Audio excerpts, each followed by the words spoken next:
کریں تو ہر مجدد کا کام جو ہے کانٹیکسٹ سینسٹیو ہوتا ہے.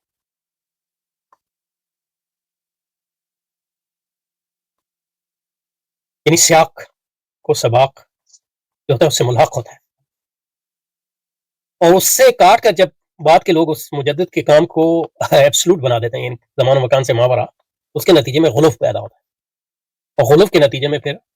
فرقہ واریت ایک واریت جنم ہے. اور اس لیے مطلب یہ ہے کہ مجددین پر پھر گمراہی کے خود الزام لگتے ہیں. مطلب دیکھیں نا ابن تیمیہ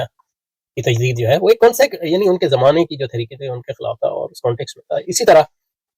جو امام مجدد الفسانی کی تصوف پہ تنقید ہے یا وحدت ادیان پہ تنقید ہے یا شیعوں کے خلاف تنقید ہے یا بدعت کے خلاف تنقید ہے، وہ کانٹیکس سینسٹیو ایک خاص اس زمانے میں جو ہندوستان میں ماحول تھا اس کی طرف نہیں ہے. اور ظاہر ہے کہ ان میں ہر چیز جو ہے اس کانٹیکس تک محدود نہیں ہے، اس کے آفاقی مضمرات بھی ہیں، لیکن یہ کہ عموماً، اور شاہ ولی اللہ کا بھی یہی حال ہے، تو عموماً جو اس کو اگر اس سیاق سے الگ کرتے ہیں تو پھر آپ میں غلو آنا ایک لازمی بات آپ کی تحریک مجدد صاحب کے کام کے بارے میں وہ غلو وہ آنا. یا اسی لیے مطلب یہ کہ اب دیکھنا حضرت شاہ صاحب کے بعض کاموں کو اپنے سیاق سے کاٹا، اس کے نتیجے میں ہمارے یہاں مطلب یہ ہے کہ وہ لوگ پیدا ہوئے جس کو اہل حدیث کہتے ہیں، جنہوں نے مطلب یہ ہے کہ یہ مسلمانوں کا یعنی ایک قابل احترام مذہب ہے اہل حدیث ہندوستان میں، اور شاہ ولی اللہ ہی سے نکلتا، لیکن انہوں نے شاہ ولی اللہ صاحب کی حنفیوں اور شافیوں میں مصالحت کی کوشش کو جو ہے بالکل سیاق سے کاٹ دیا. اس کے نتیجے میں جو ہے ایک عظیم شان خلفشار امت اسلامیہ ہندوستان بر صغیر میں پیدا ہوا، جس کے نتیجے میں پھر قواریت پڑی، حنفی غیر حنفی کی بنیاد پہ، وہابی غیر وہابی کی بنیاد پہ. اس کے نتیجے میں پھر جو ہے اور اسی کا ایک شاخسانہ تھا دیوبندی بریلوی اختلاف بھی اس لحاظ سے. اور بریلویت جو خود شاہ ولی اللہ بریلویوں کے جو ائمہ تھے خود شاہ ولی اللہ کے شاگرد ہیں، لیکن وہ شاہ ولی اللہ کی تحریک سے بالکل کٹ گئے. اس کی وجہ بھی یہی غلو ہے اور حضرت شاہ صاحب کے کام کو سیاق سے کاٹنا. تو اسی طرح اگر آپ حضرت مجدد صاحب کی شیعوں پہ تنقید کو سیاق سے کاٹ کے اس کو اور شاہ صاحب کی بھی اینٹی شیعہ یعنی یونیورسل اینٹی شیعہ اور یہی مطلب یہ کہ امام ابن تیمیہ کا بھی ان کی تحریک کو اس کے نتیجے میں جو ہے مسلمانوں میں اور اس کو اسلام دشمن استعمال کرتے ہیں. آپ دیکھیں مسلمان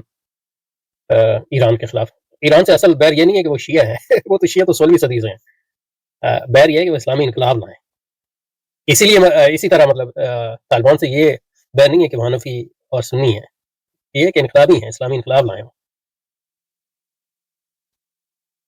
اور اس کو جو ہے یہ جو شاہ پرست ہیں وہ بھی استعمال کرتے ہیں، جو قوم پرست اور ریسسٹ ایرانی جو ایرانی اسلامی انقلاب کے مخالف ہیں وہ استعمال کرتے ہیں. اور پھر یہ جو یہود نواز اور صہیون نواز امریکہ نواز عرب حکومت ہیں وہ بھی استعمال کرتے ہیں، اور اس کے نتیجے میں جو اسلام کمزور ہوتا ہے. تو اس جو شیعت کے خلاف علمی رد ہے وہ اس سے کوئی یعنی اس پہ ہمارا کوئی اعتراض نہیں، تو اس کو فرقہ واریت پر ڈالنا. اسی کا مطلب یہ کہ اس میں پھر شیعت کی کیا آپ یعنی مطلب یہ کہ یہی بات مطلب سنی بریلوی دیوبندی رد کے بارے میں کی جا سکتی. اور اس میں بعض لوگ جو ہیں یہ غلط فہمی پیش کرنے کی کوشش کرتے ہیں کہ اس کے نتیجے میں یعنی پھر ہر کافر کو آپ مسلمان کہنے لگ جائیں گے. ایسا نہیں ہے، قادیانی کو تو ہم نے کبھی مسلمان نہیں کہا، کیونکہ وہ ایک صریح عقیدہ اسلام کی صریح صراحت کے ساتھ ختم نبوت کی بصریح انکار کرتے ہیں، اس لیے وہ کافر ہوتے ہیں. اور اس میں کوئی شک نہیں کہ بعض صوفی عقائد اور بعض شیعہ عقائد کے لوازمات جو ہے عقیدہ نبوت پر اس پہ زد آتا ہے ختم نبوت، لیکن وہ صریح تو نہیں ہے نا. اب صریح کفر ہی کی بنیاد، صریح عقیدے ہی کی بنیاد پہ کسی کو آپ اسلام سے نکال سکتے. اور جب آپ نے اس کو اسلام میں نہیں نکالا تو پھر وہ اسلام کے اندر ہیں، چاہے کتنے بھی گمراہ ہو آپ کے مسلمان بھائی، ان سے اب وہ آپ کا تعلق نہیں ہو سکتا جو کافروں سے. یہ کہنا چاہتا ہوں. اس میں فرقہ امامیہ کا گروہ بھی آتا ہے